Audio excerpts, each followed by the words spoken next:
Nice for 5 minutes. Thank you. Mr. Gonzalez, you're the CEO of AbbVie, which makes the cancer drug Imbruvica. Do you know what the annual price of Imbruvica was for a patient taking the standard 3 pills per day in 2013? $130,000. Okay, we had 99,766. What about today for those same 3 pills? I think it's 169,000. We have 181, but we can agree that there was a significant increase. Roughly, in a matter of 8 years, AbbVie more than doubled the price.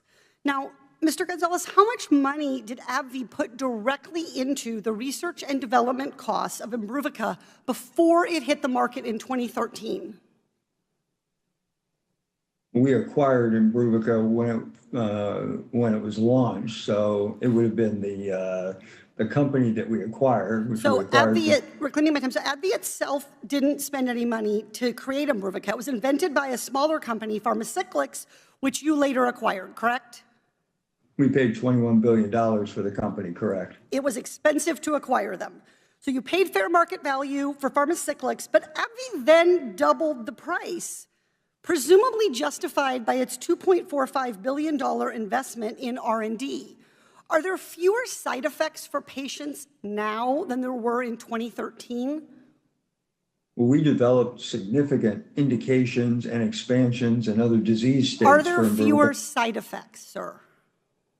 No, it has the same side effect profile. Okay. Mr. Gonzalez, do people need less of this medicine, Imbruvica, to treat lymphoma now? No. So AbbVie took zero risk to develop this drug. You bought it approved for the market, knowing it would be profitable. You hiked the price to pay for R&D, but you haven't made the drug any better, even as you doubled the cost. I wrote an entire report on what is essentially the Imbruvica story. Big Pharma gobbles up a small innovative company, does nothing to improve the drug, but jacks up the price. Now, you told us that you spent $2.54 billion for R&D for Imbruvica, even though the drug didn't get any better. Really, it was all for these innovations and indications, which are designed to keep competitors off the market and find new sales opportunities. So I want to look at what other money AbbVie spends doing its business. You filed 165 patents for Imbruvica. You filed patents for Humira, other drugs to keep competitors off the market. How much did you spend on litigation and settlements from 2013 to 2018? Congresswoman, let me correct one thing that I think you just said.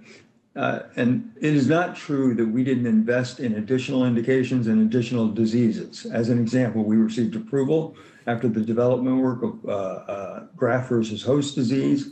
Reclaiming my time. Mr. Gonzalez, how much did AbbVie spend on litigation and settlements from 2013 to 2018?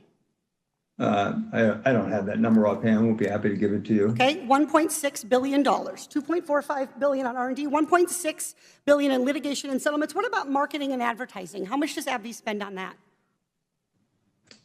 Well, marketing and advertising, we spend about $4 billion a year. Yep, 4.7, 1 billion. How about executive compensation, 2013 to 2018? 2013 to 2018, it's probably on average about $60 million a year. Try 334 on for size. Now, how much did AbbVie spend on stock buybacks and stock buybacks and dividends to enrich your shareholders from 2013 to 2018? Well, stock buybacks, if you actually look at just pure stock buybacks, it would be about $13 billion. Stock buybacks and dividends is the question, sir. Dividends, and have to come back with a number for that over that period of time. $50 billion. So, Mr. Gonzalez, you're spending all this money to make sure you make money rather than spending money to invest in, develop drugs, and help patients with affordable life-saving drugs.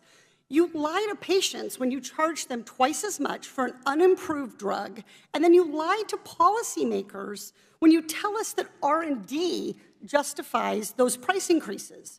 The big pharma fairy tale is one of groundbreaking R&D that justifies astronomical prices.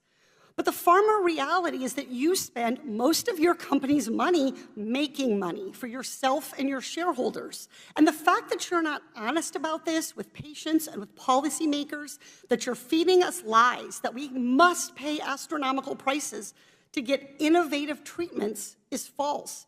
The American people, the patients, deserve so much better.